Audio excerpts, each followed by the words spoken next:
now. Hello there, YouTube. So I just want to start off by saying I'm going to avoid talking about the town hall as much as possible in this meeting. It's pretty fresh, just happened. And I think leadership kind of wants to go about a little bit more of a formal way of getting feedback. And if we want to have a bigger discussion about it, I'm totally open to that. But we do kind of have a packed agenda and just happened. And I think that there's a lot of feedback that we could get into anyway. So with that, I am going to kick it right off with our committee updates and see if Brett Walsh wants to go first with ICC. So really no new updates. Semester updates with the provost is going to be March 30th, 5:30 to 6:30. Put it in your calendars. Got it, ACS approved. And yeah, that's about it. If anyone has any questions, the town hall just happened, so I don't really think so, but yes. Awesome. Thanks, Brett. Caitlin, who was the fearless chair that just helped out with the town hall, if you want to go ahead and say anything for campus climate. Well, I mean, that was our biggest thing, but our committee will get together, see if there's any last minute, anything that we want to do before the Senate turns over. I also just want to put out there, if you guys have any questions, comments, concerns, like you can also reach out to me about town hall. I know I also have like answers to some questions and a lot of opinions about things, so I'm open to conversation if anyone wants to have it. Awesome. Thank you. Derek, go ahead with MSJ. Yeah, so nothing too crazy going on. Still working with Father Kevin, just on a few like minor details, just keeping that discussion line open. No real updates. Awesome. Thank you. Is anyone able to go for Slack for Chaley? I can. No crazy updates, but I'm setting up a meeting with dining services soon, either Monday or Tuesday. Kind of hard to set up a time because everyone has busy schedules, but we're on it. So if you have any requests or any good feedback for the changes this semester, please let me know. Great. Thank you. And I see Austin just came in, so I don't think there's any updates for the caucus, but Austin, if you just want to hop on quick. There's no updates. We're going to send out we're going to present the amendments next Wednesday. We're probably going to email everybody this weekend. Awesome. Thank you. Really exciting stuff, guys. And then Caroline, she hasn't hopped on yet, I don't think. For exec and community first, I don't think that there's much there right now. I mean, our focus was primarily town hall, exec, and Senate. So if Caroline comes in and has anything else to add, I'll definitely let her chime in. But for now, I think that's it. Does anyone have any other updates that they need to share for the good of the group? Okay, cool. So with that, I am going to go ahead and move on to the first item on our agenda, and that is introduce our nominee for the Office of Disability Senator position. Liam Holland is on the call tonight, and I'm going to let him introduce himself, but I do just want to let you guys know, Liam uses an iPad to type in the chat and kind of communicate with us, so if we could all just be patient, that'd be great. But he's super sweet, so got to meet him last night, really looking forward to this, so I'm going to turn it over to Liam.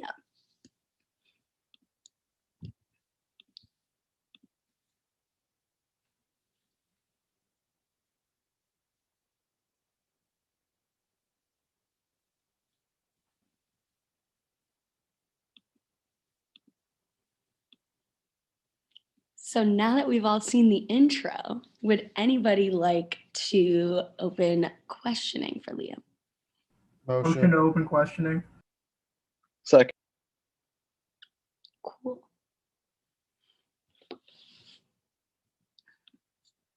If we want to take like one or two questions for Liam, that'd be great. I don't see any hands up, but Jake, go ahead. All right, hi, Liam. I just have a question. If you have any like expectations or like what your understanding like of the Senate currently is, and if there's any like aspect of it that's like attractive to you, or like, you know, like the primary reason like you want to be a part of the body.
Great, thank you. I don't see any other hands. I'll motion to vote on the nomination or debate rather. I'm sorry, debate. Second. Great. Steph, go ahead. So, hi, Liam. I actually have the pleasure of having class with Liam. So, I know it's just maybe a different night, so you might not recognize me on a different night, usually Mondays. But I think Liam has a lot to bring to the table in terms of his perspective and like what experience has had, and I think he would be a great candidate for this position. Thanks, Steph. Derek, go ahead. Yeah, I'll definitely speak in favor. I think this is, it's really good, I think, to provide a bunch of different perspectives, especially within the Senate.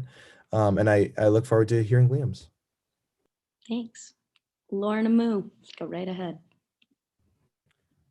I would of course like to speak in favor. I feel like our main goal like as a Senate is making like SGA and this campus like a more inclusive space, and I think that Liam has a lot to offer in that regard. So I definitely speak in favor. Great, thank you. Caroline? I also want to speak in favor of Liam. Liam and I actually went to high school together. And not only that, but we both sat on our local townships committee together. And he was a great advocate for students then. And I think he'll be a great advocate for students within student government. Thanks, Caroline. With that, Motion to vote. Second. Second. all right, people, hit me with it.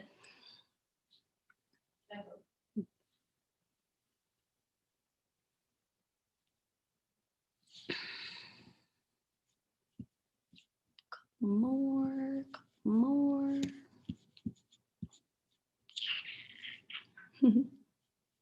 Alrighty, so with 25 yeas, Liam is our new ODS senator. Woo! Thank you.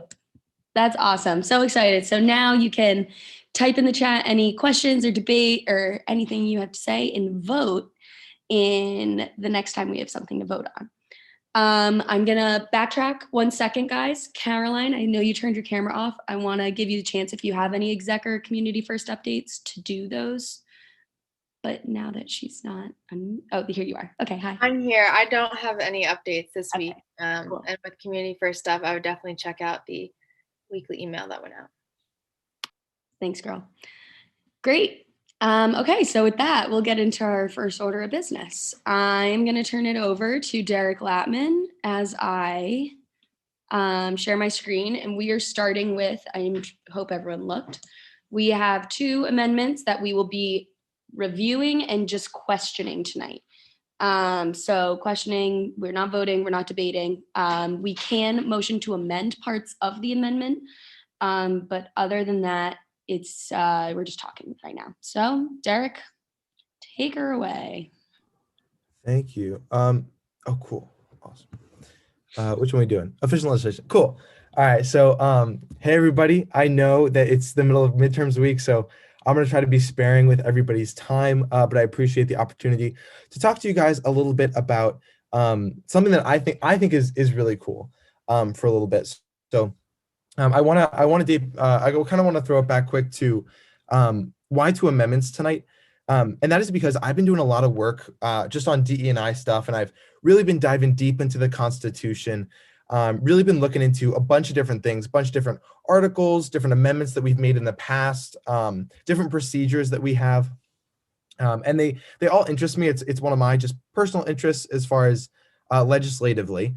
And this is the first idea I had in terms of an opportunity for the Senate to be perhaps a bit more efficient and to provide ourselves with a bit more leeway. So as you all know, because we're in the process right now, is that in order to amend something within the Constitution, we must take 2 separate consecutive meetings, right? And so that is going to be, Lucy, I don't know if you can maybe point that out, but that is going to be Article 9, the First Amendment, Section 3. So that's up there under the as it is currently written. So This is the rule. Proposed amendments must be submitted to the Senate and read at 2 separate and consecutive meetings of the Senate before being acted upon, right? So that is to give us a little bit of time to kind of deliberate and think about the amendment kind of before it's brought forth. Now, my thinking in this amendment and what I'm proposing here was that not every amendment is going to be like a big game changer. It's not always going to have such gravity to it. And we're not going to always need to deliberate so much about it. That I think in order to save ourselves a bit of time, because I'm considering like the smaller amendments here that are perhaps not such a big deal, say a quick wording change, that we can really just get rid of and get done, whether it be overwhelming approval or no approval at all in just one meeting, right? And so the amendment that I propose to add today is to allow a member of the Senate to motion to debate on that first day that we're presenting an amendment, and that member will motion, say, like, for example, after questioning, motion to debate. And then if we have a 2/3 majority on agreement to debate, the Senate will then be able to debate on the amendment that night instead of going to a second meeting and then voting right after. So we'll essentially get that amendment done within that first night, which I think would save us a lot of time, because I think we do use a lot of time on, say, minor things as far as just, say, amending the Constitution or something like that. I really think this could make us a bit more efficient and provide us with a bit more legislative time just when it comes to our hourly Wednesday meetings. And so then that covers 3A. You motion. If someone seconds, then you see if you have a 2/3 majority to accept the motion, and then you'll move to debate afterwards and eventually voting. And then 3B says, should the Senate essentially accept the motion to debate and vote in the one meeting, the standard legislative procedure will commence with, the speaker signing it and then the president's decision to veto or approve of the legislation. And I understand that this is kind of cutting us off from another meeting of deliberation, specifically of debate. But I think that with a couple amendments, we're just like, okay, we know that we either want to send it through or we know that we don't, right? And I think that rather than take 2 meetings to kind of just, like 2 15-minute meetings to get that done, we could just get that done in a half an hour. So I think that would be just a quick little addition. But with the 2/3 majority, you would kind of need like quite the group to push it through. So most people would need to make up their mind for that, which I think is pretty fair. But I'm interested to hear what y'all have to say. So I'll take some questions. Before we go into questions, it's kind of confusing because what we're talking about, but this amendment and the amendment after this, they do have to go through the 2-week process because this would be changing that. So that's a point of clarification for everyone. But if anyone wants to open a motion questioning. Motion to open questioning. Second.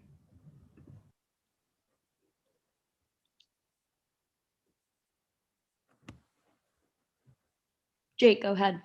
May I please ask 2 questions that are kind of connected? So firstly, Derek, are there any like specific examples that you can recall us going through, I guess, kind of recently, maybe past year and a half, that made you want to put this forward? And do you think it's worth losing the fact that with all amendments, we risk losing the fact that we would have to wait like a week, think it over really before we put things forward, just to allow some things that maybe aren't as important as other amendments to go through more quickly? Do you think there's a risk in us losing that added deliberation on sometimes important stuff? Sure, absolutely. So I'd be happy to answer both those questions. So number one, I think there has been legislation in the past where we've looked back and say you read it over, and you're like, hey, like this sounds like a really good idea, or hey, like no, like this doesn't sound like such a good idea, and you can kind of make that educated opinion based off your reading of the amendment. First off, when you read it, but then also during the questioning as well. I remember there was an amendment.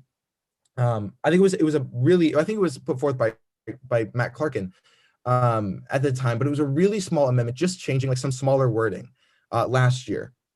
And I remember us taking 2 meetings on it. And at the time, I thought that was really cool. And I still think it's pretty cool because that's the legislative process. However, now kind of looking into things and thinking about so much that the Senate has the opportunity to do, and especially now, given that we only have a certain number of Senate meetings before our leadership changes, I I think it would be efficient for us to be able to, if the overwhelming majority agreed, to push through an amendment through one meeting. And I want everybody to keep in mind, please, that the 2/3 majority necessary is in order to make it more difficult to do that, because I want people to be able to take their time to deliberate.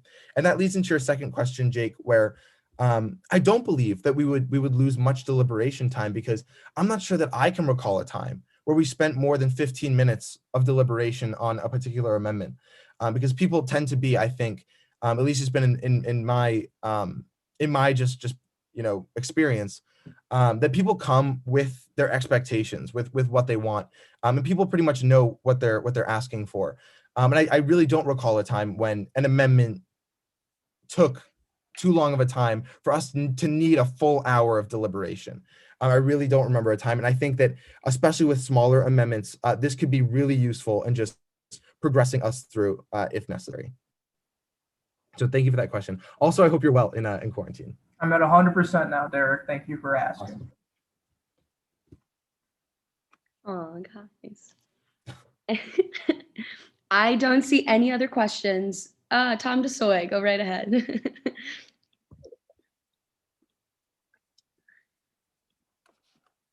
Okay, sorry. I just saw that James is talking in the group chat, so hold on. Okay, cool.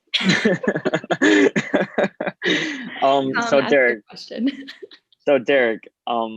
sorry about that. So Derek, I know that you said you wanted to do this in terms of efficiency within the Senate, but I was wondering if there was like any other reason why you want this to happen.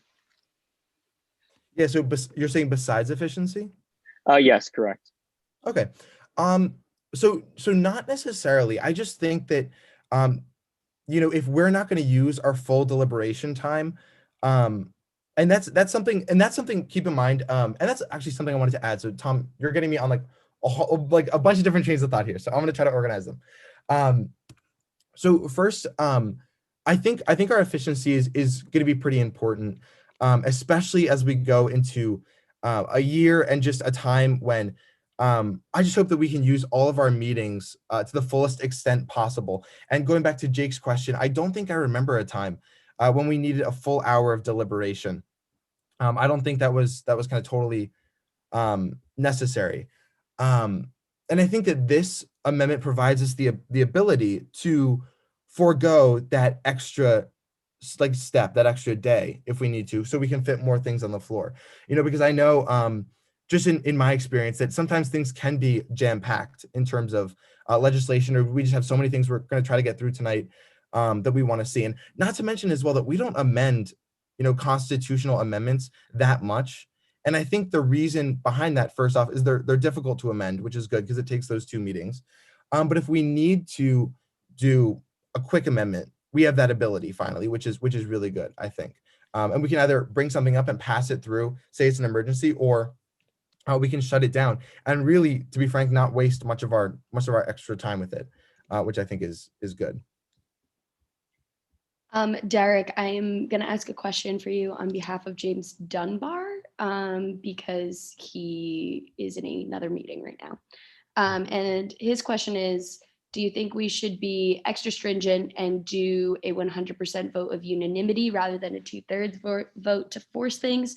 Or what was your thought process behind doing 2/3 instead of unanimous? Yeah, absolutely. So my thought there was that in order to pass an amendment, you must have 2/3 approval, right? And so my thought here is that if 2/3 of the entire Senate of our quorum know what they want to vote and what they want to say, right? Because when you're going into debate, you're going to have to pretty much take a position rather than if you just abstain. And so my thought there is that in accepting 2/3, that's the Senate saying that 2/3 of us, the amount necessary to push this amendment through in the first place, are present, right? And we know what we want to say. And so I think Lucy and James, to that extent, the 2/3 majority is important because it basically says the Senate and the body has made up its mind as far as this amendment, whether it be a good thing as in it's passing through, or a bad thing and that it's not passing through. All right, I think we've made that decision when it comes to that 2/3 majority.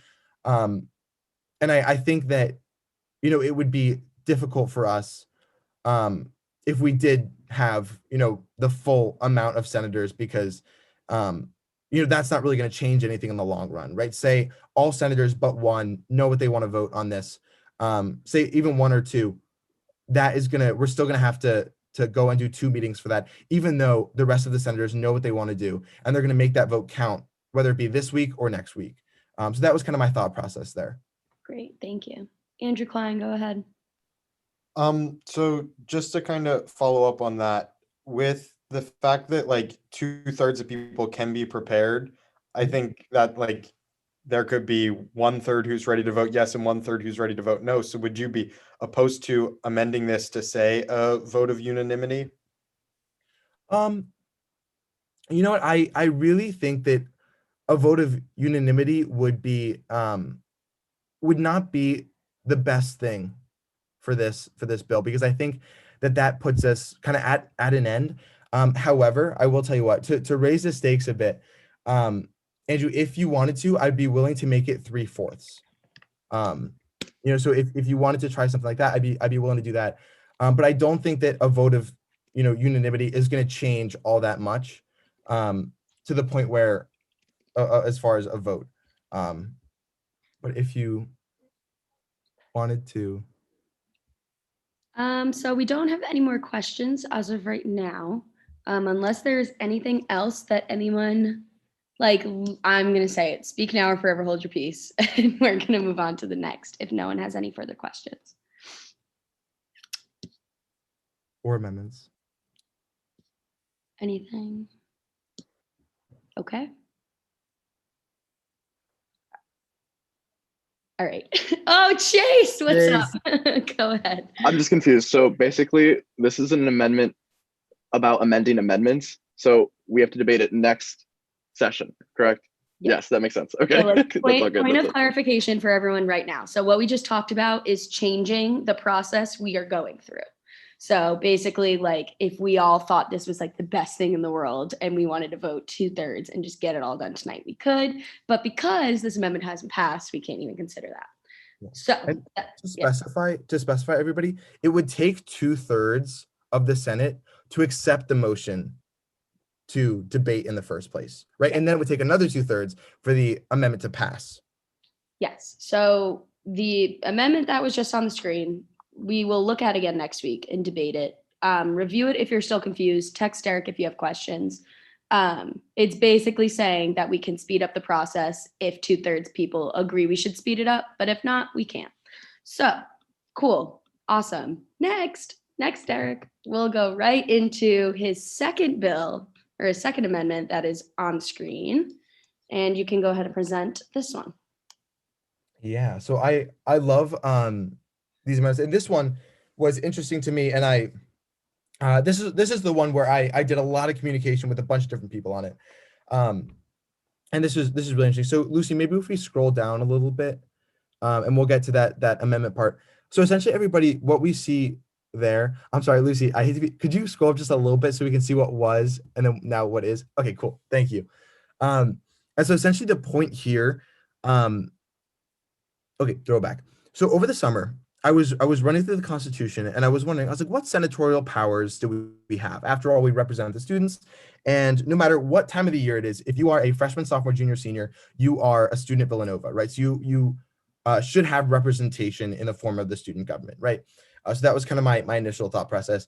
And after running through the Constitution, I realized that students don't necessarily have that representation through SGA during the summer, because the Senate, which represents students directly, has a break, we're in recess.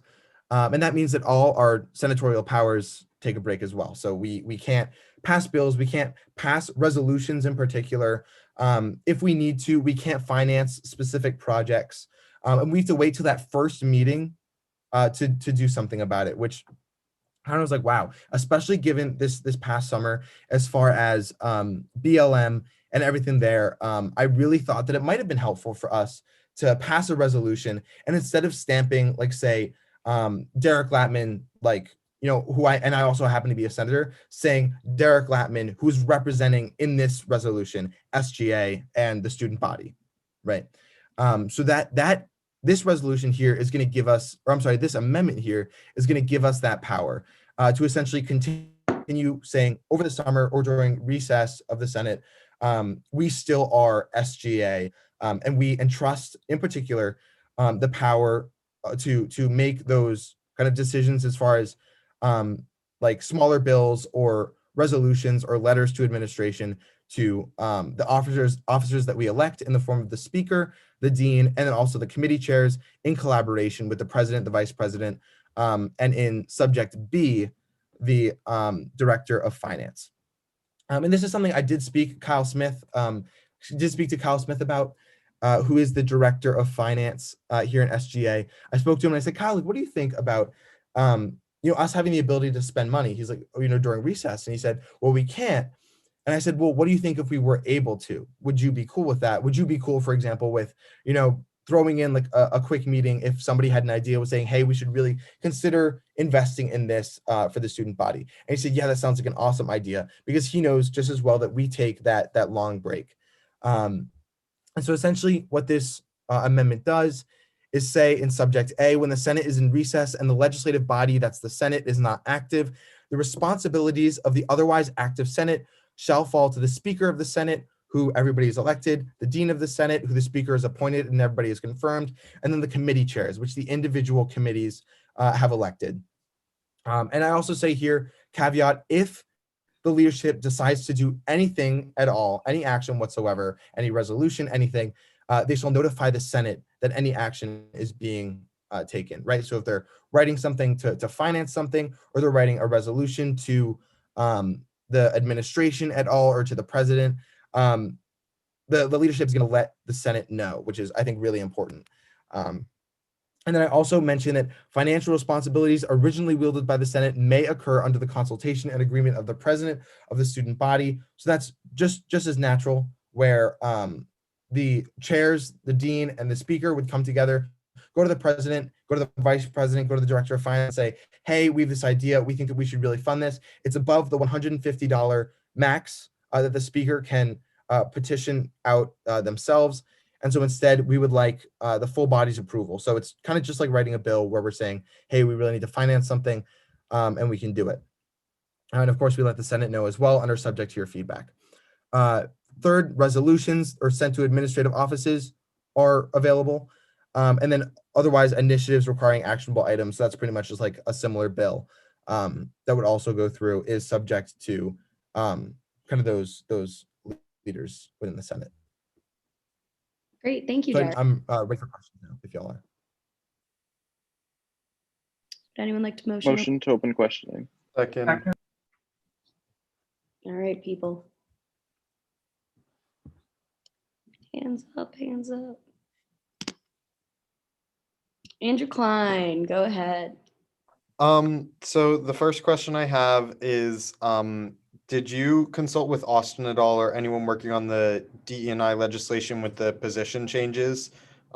Specifically, the one I'm thinking of is changing the director of DE&I to the vice president position, and how that might then need to adjust this amendment, since the plan is to currently bring that to the Senate floor next week. Yeah, absolutely. So I was thinking about that. I was like, how do I write in a vice presidential position as far as DE&I when it doesn't yet exist, right? Because I looked into that and I was like, turns out I can't do that. I can't write in vice president of DE&I because there is no vice president of DE&I, right? So I couldn't necessarily add in the vice president, but it is my understanding, after working, and that's in particular to you, Andrew, and to everybody else, it is my understanding that based on this bill, this bill that I'm going to hopefully pass next week, that if we let me collect my thoughts. If we proceed with this amendment, and if we proceed with the DE&I bill next week, our actionable items will also require the assent of the vice president of DE&I, right? So that's pretty much just implied, because when you're speaking to the president, you're speaking to the vice president, you're also speaking to the vice president of DE&I, especially within DE&I matters. So while I couldn't officially say that, I feel like it's pretty much implied within the amendment. Lauren Amu, go ahead. I'm sorry, especially given the language of the amendment coming up as well. Sorry, Lucy. No worries. Go ahead, Lauren. So is this bill like, so if somebody like has an idea over the summer, like how do you what is like the meeting process? So like would we meet as like a large body? How would that like work? Yeah, sure, absolutely. So the idea is that first off, we need a quorum. We need 2/3 of the Senate to be present in order for us to do any legislative action whatsoever. And I would be very, very surprised if on a random night in the summer, for example, we got a quorum of 2/3 of the Senate. That would be really, really surprising to me. We could try it, we could go for it. But if we don't have quorum, nothing happens, right? And that was even a fear tonight when taking attendance. If quorum's not here, we can't do anything. And so essentially what this says is that, say, Lauren, you have an idea and you are a senator sitting on the MSJ committee, right? So you are going to go to your chair and say, hey, I have this idea. I really think it's cool. And I think that you guys should consider taking some action on it, right? And so you could write the bill, the MSJ chair could write the bill, and then bring it to that group, the speaker, the Senate, the dean, and then the chairs, and say, hey, like, I think that we should do this. You could do that yourself, say, I think we should do this. And then they'll kind of, bicker amongst themselves, say, hey, like, I think we should, like, I think we shouldn't. They'll kind of discuss. They'll let the Senate know that they're considering an action, say, hey, do you have any ideas as far as what you want to do? Let us know. And then if the majority says, hey, I think we should pass this along to the president or send this note to somebody, because this is a relatively like medium, small size group, that would then be pushed through to the president if they needed to sign it or agree to it, or push the resolution through to the office. If that makes sense. Does that clarify for you, Lauren? So it's like a smaller Senate, if that makes sense. Tyler Sheeta, go ahead. Yeah, so just to clarify, this group does not need any permit. They only have to inform the rest of the Senate of a decision that they're making. Yeah, so officially, yes, because the quorum would make it difficult for us to get an assent in person, or at least on Zoom, from all the senators. And so what I'm really trusting here is that people are believing in and trusting the people that they choose to be their committee chairs. Yeah. So do you foresee any issues with allowing 5 or 6 senators to make decisions on behalf of the entire Senate that doesn't require the input of other senators? That's an interesting question. And I was thinking about that too, Tyler. That's a really good question because I knew that it just can be a rough time in terms of people getting things done, and people just being present at meetings like that.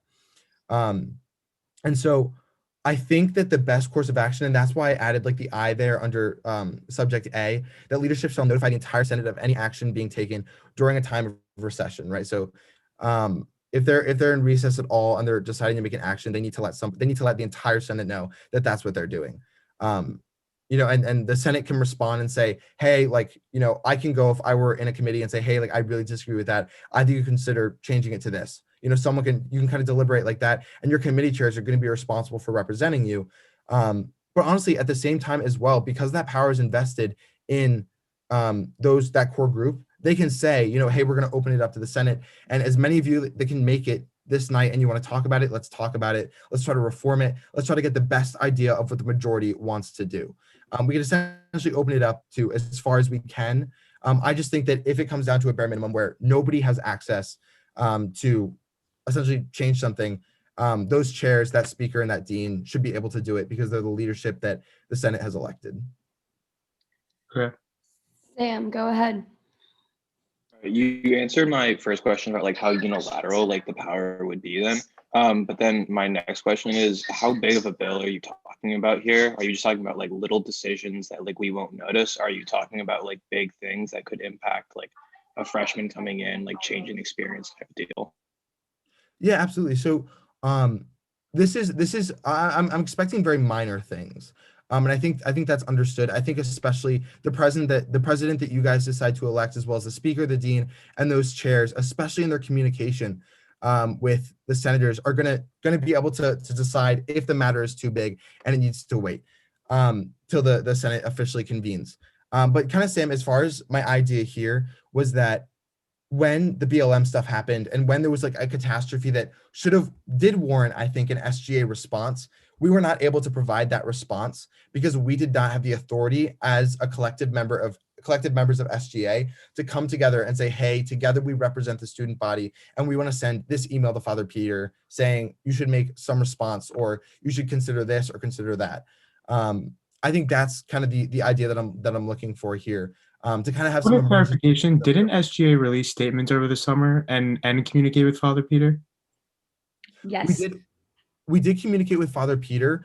However, it wasn't with the authority of the Senate and the student representation in the way that the Senate does, right? So the president can communicate, but if we need to send a resolution to an office or just write something and say, hey, like this is something that we really think the Senate, the representatives of the students think that this needs to be attended to or looked into, we would not be able to do that, albeit through the president.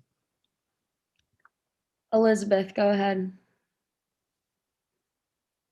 So this is kind of similar to Sam's, just like kind of the anticipation of like the, importance of the bills and everything, but more so like on a financial side.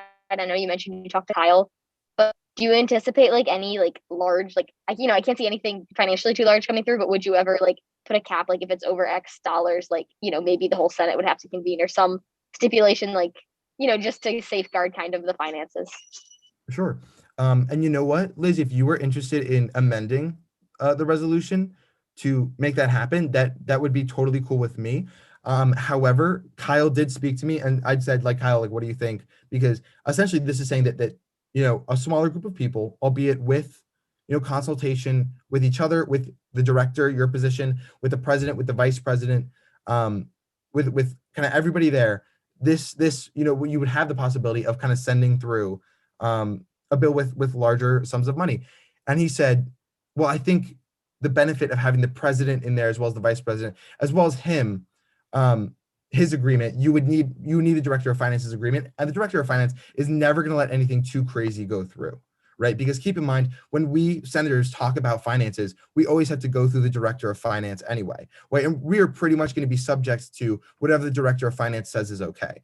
And as it says in subject B there, without consultation and specifically agreement by the director of finance, you are not going to get anything through.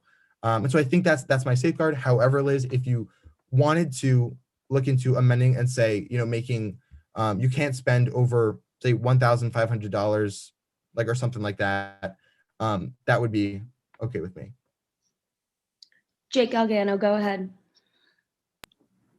Derek, did you ever consider maybe like with this system in place of like Senate leadership deciding things, like if they were to make a decision, then maybe there'd be like a 24-hour period in which we could collect electronic votes in like the form of a quorum, where maybe we can't get everybody in a meeting, do something where we can still have the senators, whoever's appointed at the time, like vote on these decisions. Was that ever a consideration of yours? Yeah, I thought about that as well, just in terms of how we can get the best representation possible. And I really thought that, in terms of making sure that we have the most collective and, the most authority possible, I thought that it would be most fair to let the chairs sort of go in and just say what they think. I wouldn't be opposed to something like that if you wanted to look into that, Jake. And you wanted to amend now, but I still think that with the participation of the chairs, in particular, who the committees choose to appoint and really put their trust in, I think that would be, I hope that would be enough, especially in that 2 months period of recess when not only will the chairs be communicating with their teams, but also that you've placed your trust in the chair in the first place. Maggie, go ahead. Yeah, could you clarify what you meant when you said like it's implied that the VP, like the director of DE&I that may become the VP of DE&I would be included on this? Because as I read it now, it does not look like they would be included. Sure, absolutely. So, I first off, I looked into that and I was like, can I even put it in? Do I even consider it? And at the kind of the end of the day, I was like, I just can't because there is no VP of DE and I within there. However, in the bill that we have coming up, Maggie and everybody, this does appoint specific authority to the VP in terms of all matters of DE and I representation and authority when dealing with an issue like what we might experience. And I think that bill is gonna kind of cover what we need in terms of representation from DE&I and their ability to advocate for the forces of DE&I within the Senate at that time, if that makes sense. Can I answer your question? Because while I can't put it in here, I think it's laid out pretty well in our next amendment, the DE&I amendment. But for now, could we put in like the director of DE&I and then go back and change it? I don't know. You could do the director of DE&I if you wanted to. Unless another idea that I'm sorry, Lucy, that went through. If you guys wanted to table this and put it through and like amend it when we go into talking about the VP of DE&I, that would be okay as well. I just think that yeah, that's what I'm thinking, Derek. I'm thinking maybe we table this until the VP or until the DE&I amendment goes through, and maybe this is one of the first things that comes to the floor in the new Senate term. Would that be this year, Lucy, by the way? It would be. So we have our transitions meeting is the 31st. We should have, I want to say it's 2 Senate meetings before we adjourn for the summer with the new Senate body. You still have some questions, like some hands up. So unless you officially want to pull it, then I will let everyone continue to ask their questions and we can go from there. I'd be happy to hear the questions unless I think tabling it actually sounds like not a bad idea. So I'd be happy to do that. But did you guys have like quick questions that you wanted to? Because I can also do Andrew hand has been up. He can't ask because for those that don't know, you can't ask more questions when someone that hasn't asked a question has their hand up. So that's why Andrew had to wait. So Andrew, go ahead. I was patiently waiting. I knew I had to wait. But my second question is about I believe it's the like AI, the like subnote. So my understanding is that it's not clearly setting a timeline of when that notification has to go out. So basically, like the first week of our summer recess, the leadership could decide something, and the day before we go out of recess, they could send a notification like, hey, we did this. So I was just wondering if you considered putting a timeline on when that notification has to go out so that the leadership is held responsible with any decisions they make and can't just push it off until it's been long done. Yeah, absolutely. I think the expectation there was that they would let the Senate know before any action was taken. But I understand how that might not be specified in that particular portion. And so if and when we table it, I will make sure to address that. Thank you. Jake, go ahead.